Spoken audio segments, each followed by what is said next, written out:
আমি প্রমাণ দেব যে ঈসা আমার পিছনে ঘুরতো। মিস জাপান, মিস ইন্ডিয়া তারা যদি এই অবস্থায় থাকতো, কোনোভাবেই তার রাষ্ট্র তাকে এই অবস্থায় থাকতে দিত না। একজন পার্সন যখন বেইল পেয়ে যান, স্বাভাবিকভাবেই তার আইনি অধিকারে তার পার্সোনাল যে জিনিসগুলো সেটা পাওয়া তার অধিকার হয়ে যায়।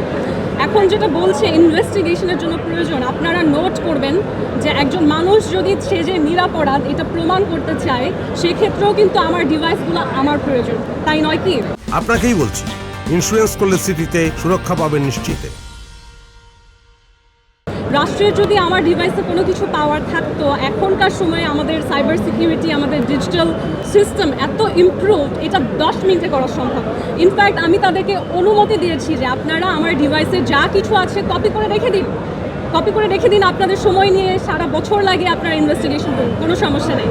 কিন্তু আমাদের রাষ্ট্র যে সেটা করতে পারছে না, আমি মনে করি যে এটা আসলে আমাদের রাষ্ট্রের উইকনেসটা দেখায় যে কেন আমরা ডিজিটালি এত পিছিয়ে আছি, তাই নয় কি? আদালতকে হতে হবে নিউট্রাল একটা জায়গা। আদালতকে সবার জন্য আইন সমান। আপনি যত বড় হন, যত ছোট হন, আমি মেঘনা আলম আন্তর্জাতিকভাবে স্বীকৃত একজন মানবাধিকার কর্মী এবং আমি আন্তর্জাতিকভাবে সার্টিফাইড একজন leadership trainer, political leadership trainer, রাজনৈতিক প্রশিক্ষক। এটা ছাড়াও আমি যদি একজন সাধারণ মেয়ে হতাম, তারপরও আমার সমান অধিকার আদালতে নিশ্চিত করার দায়িত্ব। সেই আদালতে দাঁড়িয়ে যখন এতগুলো কথা বলা হয়, যেটা আপনারা মিডিয়াও পিক করেন, রাষ্ট্রীয় পক্ষ থেকে বলা হয় বা কেউ খুব ওভার এক্সাইটমেন্টে রাষ্ট্রের হয়ে বলে, হয়তো এটা রাষ্ট্রের কথা নয়।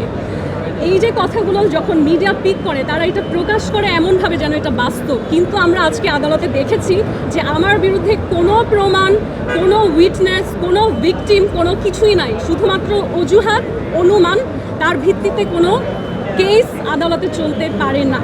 এবং এই যে সারা বাংলাদেশে আমার সম্পর্কে একটা ভুল ধারণা এই কথাগুলোর মাধ্যমে ছড়াচ্ছে, তাই আমি হাত তুলে আগে আজকে পরিষ্কার করেছি যে আপনারা যাকে নিয়ে কথা বলছেন তার উপরেও বাংলাদেশের ভাবমূর্তি নির্ভর করছে।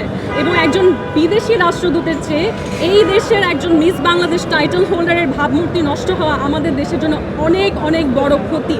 ওই ক্ষতিটা হয়তো তাৎক্ষণিক দেখা যায়, যে একজন শক্তিশালী মানুষ রাগ করলেন, তাৎক্ষণিক ভয়টা পাওয়া যায়। কিন্তু যখন আপনি আপনার দেশের টাইটেল হোল্ডার, আজকে কল্পনা করেন মিস জাপান, মিস ইন্ডিয়া তারা যদি এই অবস্থায় থাকতো, কোনোভাবেই তার রাষ্ট্র তাকে এই অবস্থায় থাকতে দিত না। কারণ আপনারা দেখতে পাচ্ছেন, অলরেডি দেখতে পাচ্ছেন যে আমাদেরকে প্রচুর দেশ, যে সমস্ত দেশে কেউ ভ্রমণ করতে চায় না, সেই দেশও আমাদের ভিসা রিজেক্ট করছে। বহু বিশ্বে, বহু জায়গায় মানুষ চান্স পাচ্ছে ইউনিভার্সিটিতে, কিন্তু তারপরে বলছে যে না, আমরা আপনাদের অ্যাডমিশন নিব না। এগুলো কেন হচ্ছে? কারণ আমরা নিজেরা আমাদের ভাবমূর্তি বৈশ্বিকভাবে করেছি। আমার দেশের মানুষ কি এক্সটর্শনিস্ট, এই ভাবমূর্তি আমাদেরকে দূর করতে হবে। কারণ এরকম কোনো কিছুর তো কোনো প্রশ্নই ওঠে না। আমি আদালতকে বলেছি আমি প্রমাণ দেব যে ঈসা আমার পিছনে ঘুরতো, ঈসা আমাকে তার প্রেমে ফেলেছে, কিন্তু আদালত আমার সেই প্রমাণ বলেছে আজকে তারা দেখতে প্রস্তুত না।